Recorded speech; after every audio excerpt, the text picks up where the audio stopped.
Hey, Keepers, what do you say? What do you know? This is the Great Keeper coming at you from the garage, man. What the? Well, first of all, this video is brought to you by our sponsor, A1 Gender Fluid. Now, let me ask you, does your car sometimes feel like a truck? Or does your truck sometimes feel like an SUV? Or does your vehicle just don't know what it is? Well, you can solve the problem by using A1 Auto Gender Fluid.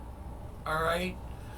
And you simply put this in your transmission case. Of course, you have to drain the other oil out. And then put this in your transmission case. And this will make your car socially acceptable and politically correct. So, if your car wants to be an SUV, with gender fluid, it's not possible. So, thanks to A1 for that piece of crap. Next, what about the weather? And this weather in southwestern PA is like crazy, man. Yesterday it was 20 degrees. My wife and I kind of like, we went to Giant Eagle and we were like, so cold, man. And then grabbing frozen stuff. And I tell you, with arthritis, man, you grab something cold, man, it's really crazy. But today it's 55 degrees out. Can you believe that? And that's crazy weather. But I do like warm. I like it when it's warm. So today is we're going to talk about some cool keyboard stuff. And what's it gonna? Oh, you know, on your YouTube, you have suggestions that pop up when you go to YouTube and that.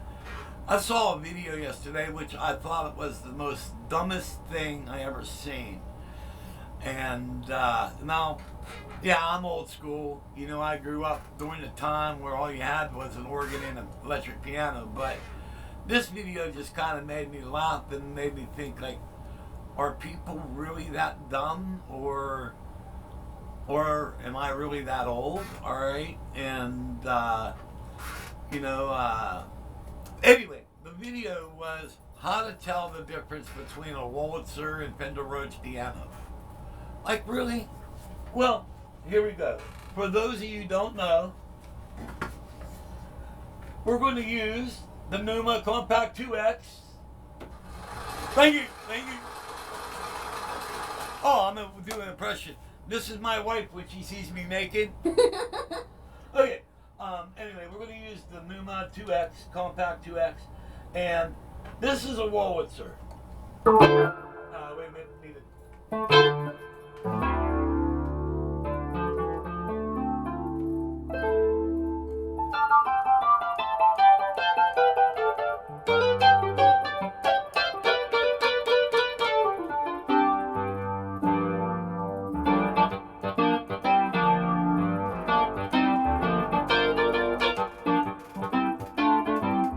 Okay, now this is a Fender Rhodes.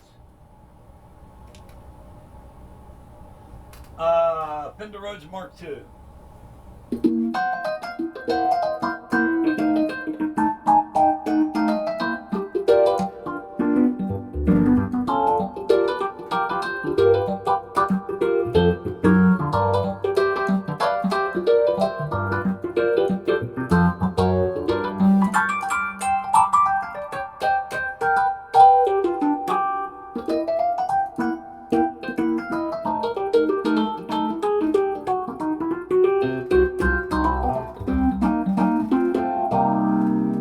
That's with the phase on it, and we can kill the phase so you can actually hear it.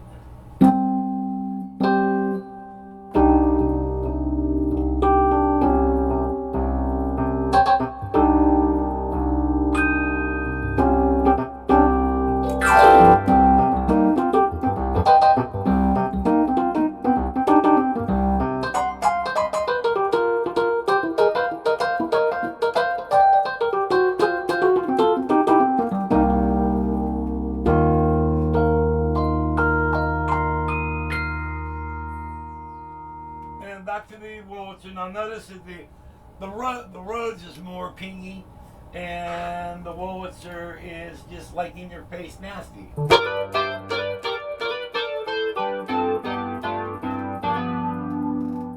Alright, so I kind of thought that was a stupid video to make, but I understand that a lot of the young people really don't really understand the vintage stuff. So, and you know, and also another thing that kind of annoys me is modular synthesizers. Why? Why do you need all these little modules and all these cabling? And you know, the funny thing about all this stuff is they go through all these elaborate hooks up and everything, and they do basically like the sound that they do is so basic any keyboard will do. So I mean, it's just like, you know, you would have all this, you would maybe get some type of rich layering, but it's mainly noise. So I don't know. I just kind of find that stuff stupid. So, but it is a beautiful day out today, and you know, some of you don't know this. I used to work for a Pittsburgh news. I was a weatherman for WTAE Channel 4 in Pittsburgh, but I made the ultimate weather forecast, and so I retired because after you make the ultimate forecast, where you can go, you know, you can't go anywhere because you've already made the ultimate weather forecast. And what my forecast was, you ready? The weather will be continuously changing over and over again for a long period of time. Up. Thank you. Thank you. All right. So that was my attempt of humor. And, but, okay, now we're going to get into the video and stuff like that. First of all, hey, you know what? Well, I'm feeling good today. Not often I feel really good. I feel really good today. My wife let me feel her boob. That was really cool. I haven't done that in like years, and so that kind of got me all fired up and everything. But like that was funny. Okay. No, I forgot. I see. I got myself so. You know, at my age, you know, you squeeze into a parking place, you feel sexually satisfied. But anyway, like the other day, my wife and I went to a doctor, a therapist, and he says, you know, you and your wife need to start having more sex. And I said, doctor, no, we'll never see each other. Thank you. But anyway, I'm buying time because I don't know what the hell I'm doing here. No, but stupid videos aside, okay, I'm gonna get serious right now because like well, I grew this goatee so I can get serious because like, okay, when you want to get serious, you just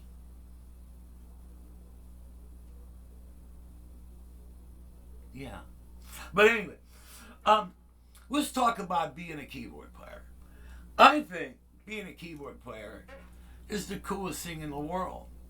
You know, in a world where everybody's got those demented guitar mentalities, you know, and, you know, we know how to make chords and we know technology, and the guitar player is like, what was that? It was a triad, man. And, you know, growing up, during my time, it was like guitar. You know what? Bite me. Keyboards. And it took somebody like Keith Emerson to bring us out of the dark ages, you know, where we're now become frontline players. And I've always been a frontline player. And I looked at it this way, you know, I sing and I play and I also play a lead. And at the time, back in the old days, I would take guitar players on. And I'd match them note for note. You know, give me a synthesizer, you do your guitar lead, and I'll do my synth lead. All right? And then we started wearing keyboards, and that was all type of fun. But luckily for me, I'm an oddball because I like to play things the way I feel. All right? Like I'll do this, like if we play a song, I'll do the song, you know, the major parts of the song, but if I hear something, I'll put it in. Yeah, I might go outside the norm, but You know what I mean? If you want to hear a record exactly, then buy the record. But when you want to hear live music, let's do something that has a show. And so what I like to do, like if I would go into a song, I would do like stuff I say. I would do like a keyboard intro because A, it throws the people off. They have no idea what you're going to go into, so you have that moment of suspense. And then when you do it, they go, "Wow, that was pretty cool." You know what I mean? And this is the stuff I love to do. And let's see if I could set something up here. To give you an example. And my band hasn't played out in a long time, so, but let's see here. Let me grab a set list.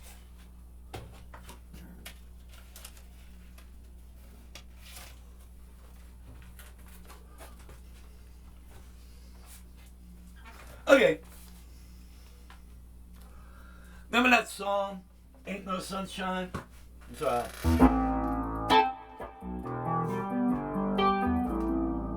Ain't no sunshine when she's gone. Only darkness every day. Alright, so I would come up with a intro for that, alright? And then I would just kind of nod over at the bass player and he'd give me the bass line, so that would free me up. And so let me try to set something up here.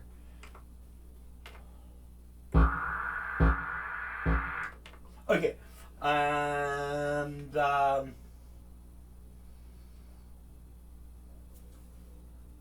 dig something out here.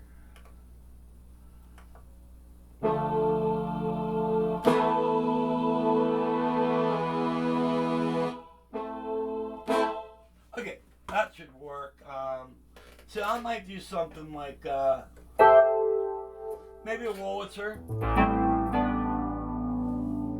And now that I got, matter of fact here, let me calibrate this.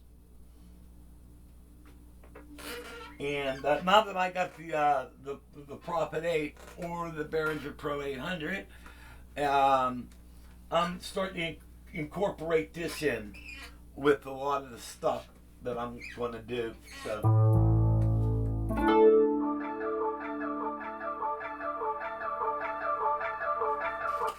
Okay, and so we got the Prophet 8, Fender Rhodes, and then maybe add a little synthesizer in with the piano.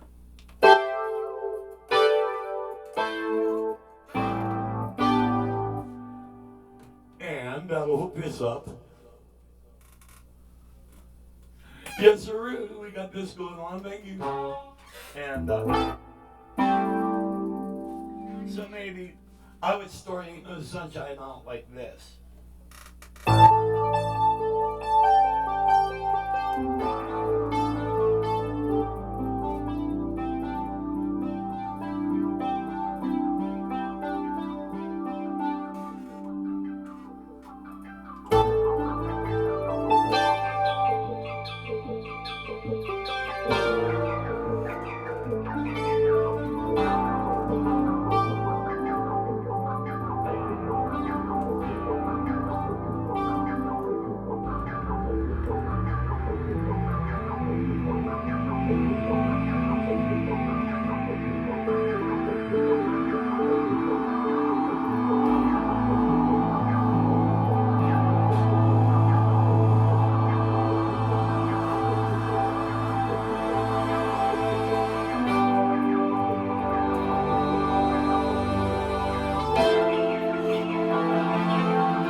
no sunshine, which is gone.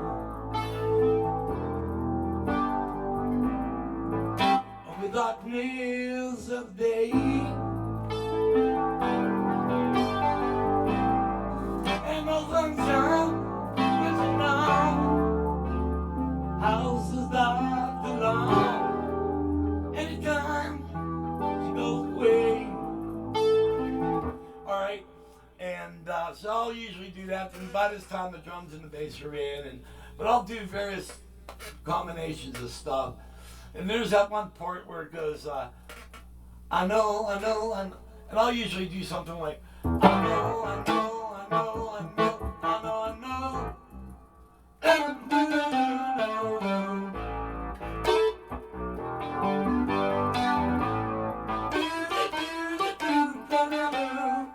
And I'll do a little scatting along with it on that part. Gonna leave this down. Ain't no sunshine. Ain't no sunshine when she's gone. So that's a good example of some type of intro. This what I just did is kind of half-assed, but kind of giving you an idea of some of this stuff. But now that I got the Prophet 8 jamming, that's what I'm trying to, like with my live keyboard rig, I kind of plan to use this as a layer. All right, so I could do 2 layers with this. All right, now I can kick in a 3rd layer with this, with the Behringer Pro 800. Now let's talk a little bit about the Pro 800. Hey guys, if you could afford $400, you got to get it. It's pretty badass. I'm still figuring it out. It's pretty easy to use, but it's got some other parameters that you can deep dive on this.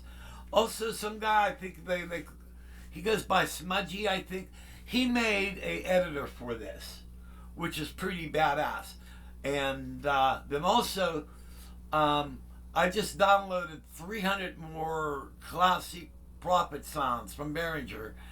I got them they're sitting in a file on my laptop, and since I get around to it, I'm going to go, right now, okay, I've been using the Behringer as a 3rd layer, all right, for the NUMMI, all right, but I have a Roland A500 controller, and so I'm going to take this back into the cave. First thing, I'm going to hook it up, and I'm going to download those 300 more sounds into this, all right, and then mess around with the editor and, move some stuff around with that. Then I'm going to hook the A500 up to it and try this puppy as a standalone synthesizer. So it'd be like you just bought a Prophet 6, all right, and you're using an old keyboard and everything. And that A500 does a ton of shit, so that should be pretty interesting to do that with. But right now, I'm just trying to fit this in so when I play live, I can use it as a 3rd layer. So I'm still in the process of writing some stuff out for this, all right? And but there's all type of different keyboard intros I'll do for a song, like maybe let me find this.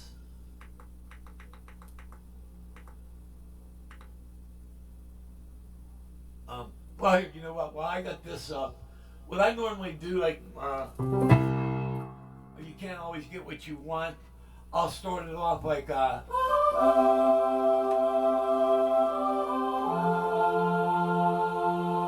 right, and I got that going on, and then I made this program here, where.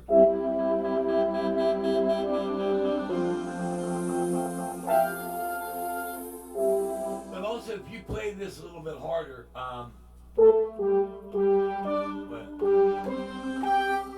it's been so long since I played the song.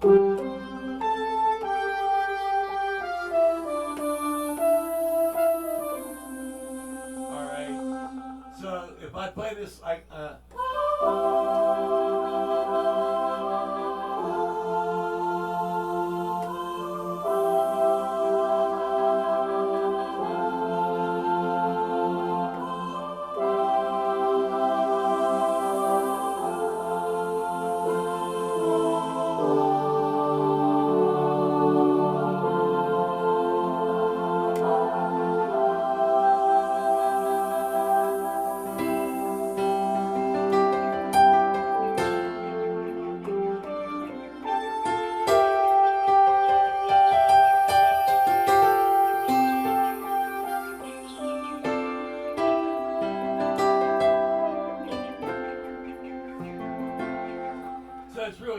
do that. Another thing is Copperhead Road. I I set up a different program. I really don't like the bagpipes. The bagpipes remind me of like a monkey crawling up your back and sticking his dick in your ear. That's what that feels like to me. And so I wrote a different program for that. So usually our guitar player sings a song. So what I normally do is I just kind of drone this. And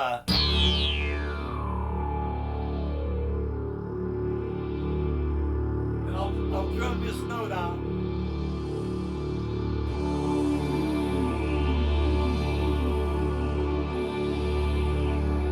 So I got that going on, and he'll come in with his guitar like.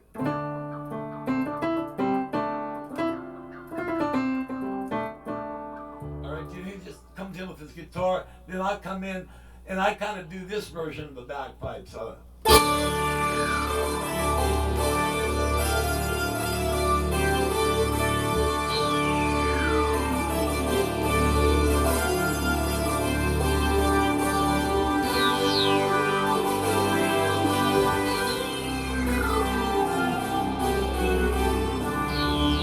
rubber key was in it, but.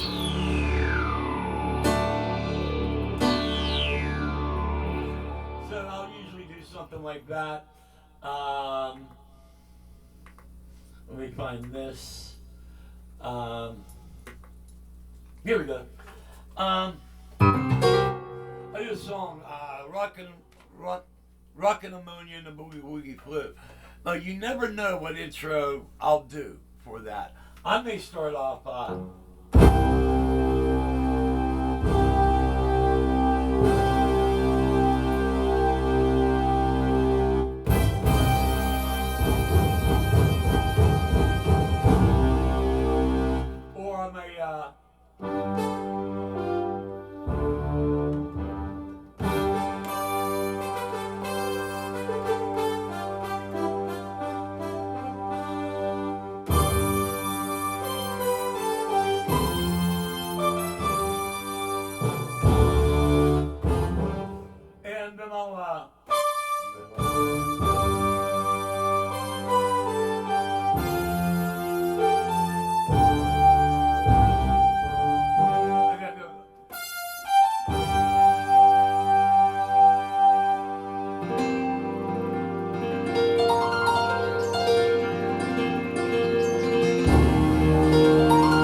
and then I'll go into the song. Sometimes I'll even go into like. And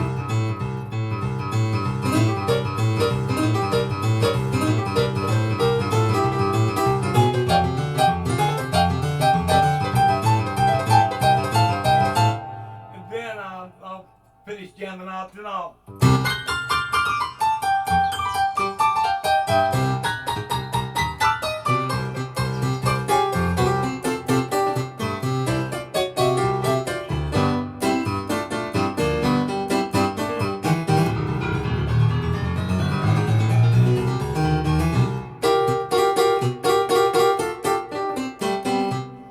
So I'll usually do different crazy stuff like that, but I'm always doing crazy keyboard intros.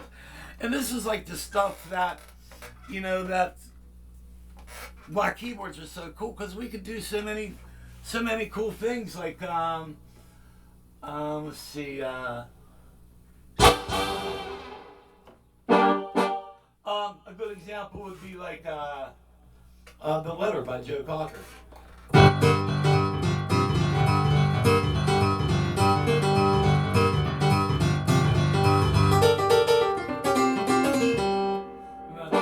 Give me a ticket for an airplane. Ain't got time to take no fast train. All over the day long, I'm coming home. Just wrote me a letter.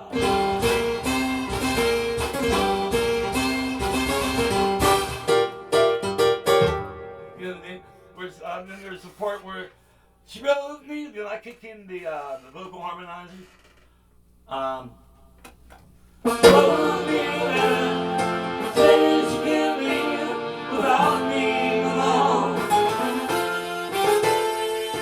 Doesn't do me this time, don't get back, my baby want home. Anyway, so I could do all that stuff, and it's just like, you know, let's face it, we play the best instrument that you could possibly play because there's so much stuff we can do. But I always like to do like pretty interesting keyboard things, and now I got like some stuff like here. Let's get in the program 35, and we'll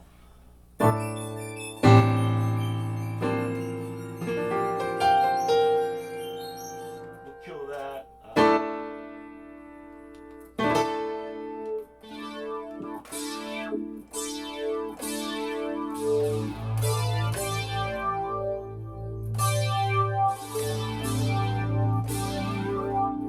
Bring the piano in.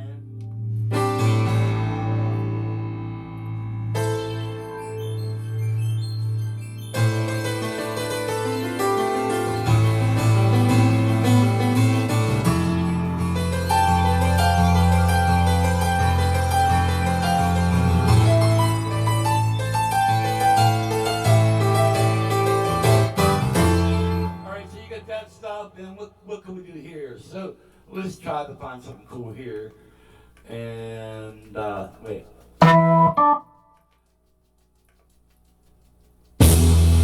Yeah, here we go. And let's go to something really neat. Oh, this is a really cool flanges I made.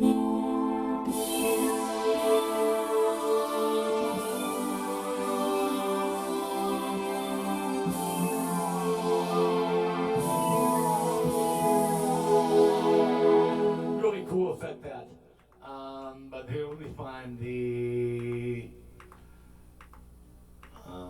you know, this is what sucks when you don't play out in a long time, you forget the hell.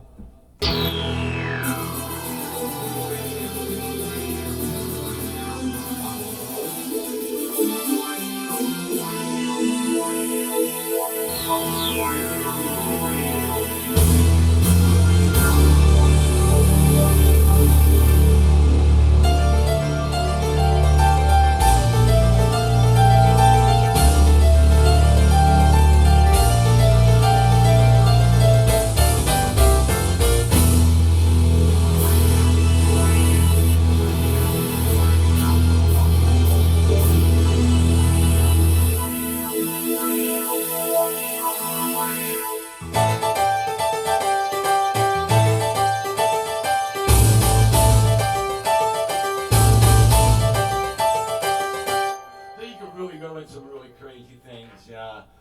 And then there's all type of was it? Oh yeah.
I think pretty cool shit, man. And there's so much more. And I got tons of the stuff I put together, but it's been a while since I played out, and I forget a lot of this stuff. And which is kind of one of the reasons why I kind of like got everything set up in the garage. Because in the cave, I can't do all this.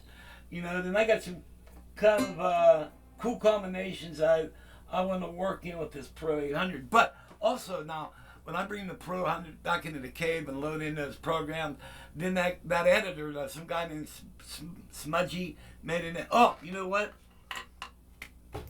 Before you start playing your keyboard, you should always check your levels. You know, because sometimes if you don't have the right level, you know, your sound can be all messed up. So here.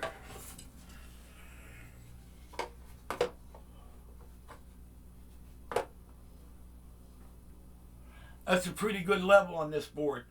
You know what I mean? No, you know, of course, you know, I know you guys are laughing, but no, you can still fine tune it, all right? Because like, there's a fine tune level there.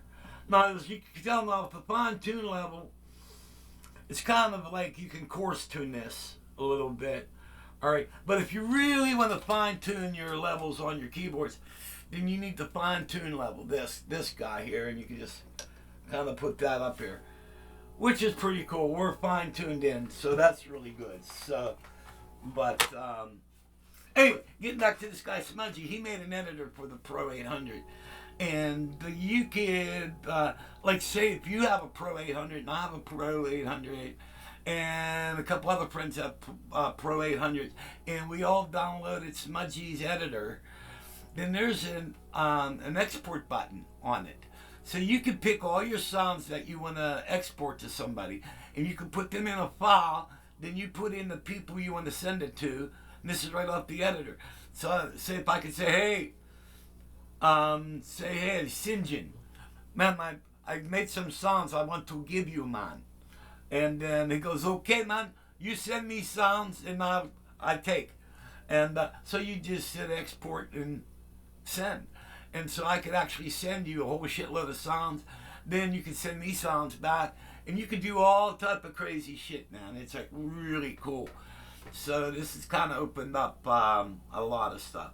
Then plus, when my mind soaks, I don't know whether I talked about this, but also they Behringer came out with the JA or it's the I don't know. It's the new. It's an Oberheim keyboard. I kind of forget what they called it. OPXA, is that it? And but they came out with it. And I watched an hour-long video on it. And what they did to this keyboard's superb.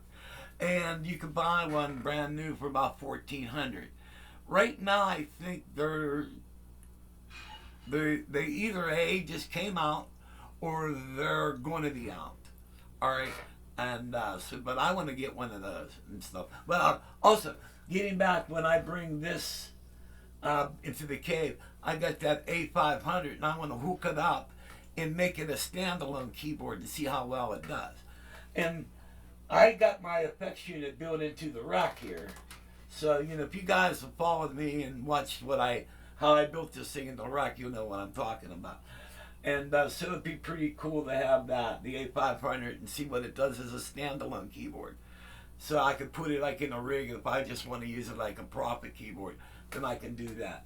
But, but I'm, getting back to us, I'm talking about is like, personally, me, I'm quite well known in my area, and a lot of people know me because I've been around forever, and in my younger days, I played really good. I'm not to brag or anything. I'm rated in the top 5 keyboard players in Pittsburgh. So,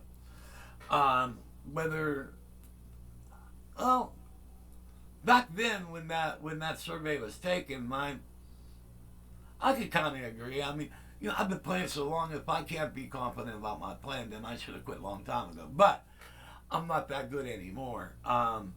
Due to the arthritis, I could still play and turn a head or two, but I always never joined a band where they wanted keyboards just in the background, because I'd get offers and go, well, what type of keyboard player you want?